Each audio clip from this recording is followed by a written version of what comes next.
Бишкек суу канал башкармалыгынын маалыматы боюнча жыл сайын Бишкек шаарына 114 миллион метр куб таза ичүүчү суу берилет. Бирок биз аны ойлонбостон коротобуз.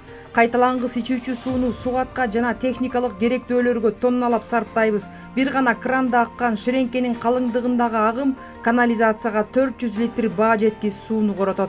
Элибизге жылына 150 миллион куб суу беребиз.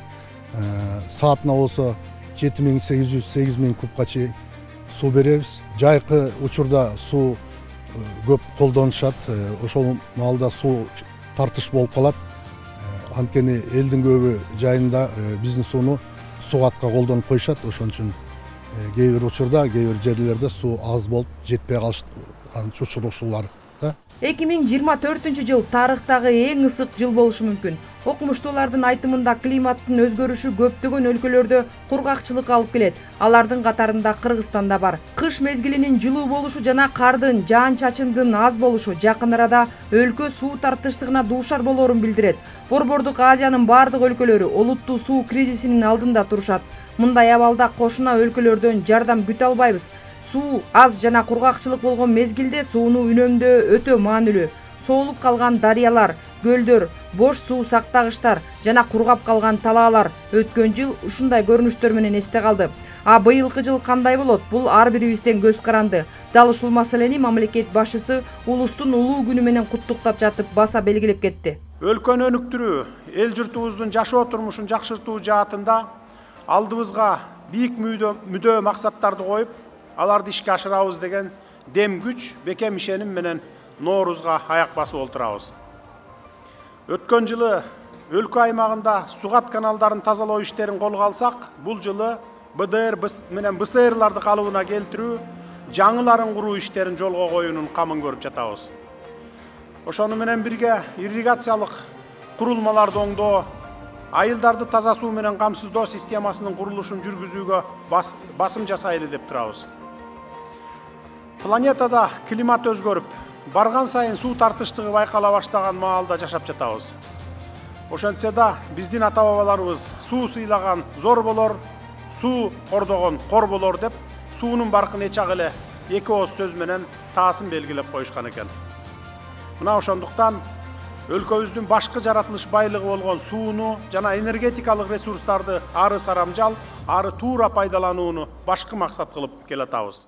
Президент Борбор Азияда суу башы аттыккан Кыргызстанда быйыл ГЭСтердин кубаттуулугун арттыруу, модернизациялоо жаатында дагы бир топ натыйжалар күтүлүп жаткандыгына токтолду. Буюрса жакында Бала Саруу чакан ГЭСи иштеп баштайт. Ал эми Кыргызстан эле эмес, коңшу мамлекеттер үчүн дагы мааниси зор кылым курулушу аттыккан Камбар Ата бир ГЭСин куруу долбоору быйыл конкреттүү иш-чаралар менен коштулот. Бул ири ГЭС курулуп бүтсө, эл аралык Каасап 1000 долбоорунун алкагында өлкөнүн экономикалык мүмкүнчүлүгү кыйла артат. Мына Камбар Ата ГЭСин куруп бүтсөк, таңкыстыкты жое алабыз. Ошондой эле Көкөмерен, Казарман ГЭСи курулат, Верхний Нарынск каскад ГЭСи курулат. Ошону мен айтып атпаймынбы, 27-жылга чейин бул таңкыстыкты башка ушул реконструкция менен жана жаңы курулган ГЭСтер менен, жаңы курулган күн энергиясы менен, шамал энергиясы менен жоюшубуз керек да. Эл аралык уюмдар жер алдындагы суунун запастары азайып жатканына тынчсызданып, климаттын өзгөрүүсүнө байланыштуу жаан-чачын аз жаай турганын белгилешүүдө. Айтылгандай, эгер сууну колдонуу жаатында саясат өзгөрбөсө, 2030 жылы дүйнө жүзү боюнча суунун запасы 40%га кыскарышы мүмкүн. Мындан улам коомчулукту суу ресурстарын үнөмдүү пайдаланып, анын баасын жогорулатуу маселесин карап чыгууга, гидроэнергетикалык секторду натыйжалуу пайдалануунун ыкмаларын табууга чакырыктар жасалууда. Эгерде биз экологиялык тең салмактуулукту сактай албасак, мөңгүлөр эрип кетсе, биз кошуна мамлекеттерге эмес, Кыргызстан өзүбүз тузсуз сууга зар болуп калышыбыз мүмкүн. Жер шарында азыр проблема абдан көп. Баягы жер шарынын, аламдын деп айтсак болот, болгону 3 бөлүгүндө суу, бир гана бөлүгү кургактык болуп жатат. Бирок ошол 3 бөлүк суунун дагы 97% тузду суу, ичүүгө жараксыз. 22 март дүйнө жүзү боюнча суу ресурстарынын күнү катары белгиленип келет. Суу, жер ресурстарын эффективдүү колдонуу Кыргызстандын экономикалык өсүшүнүн негизи болуп саналат. Бүгүнкү күндө таза суу Кыргызстандын негизги байлыгы, бирок аны аяр мамиле менен колдонбосок, келечекте баа жеткис байлыкка айланышы мүмкүн. Айжан Омолдошова, Бекжан Токтосунов, Ала Тоо 24.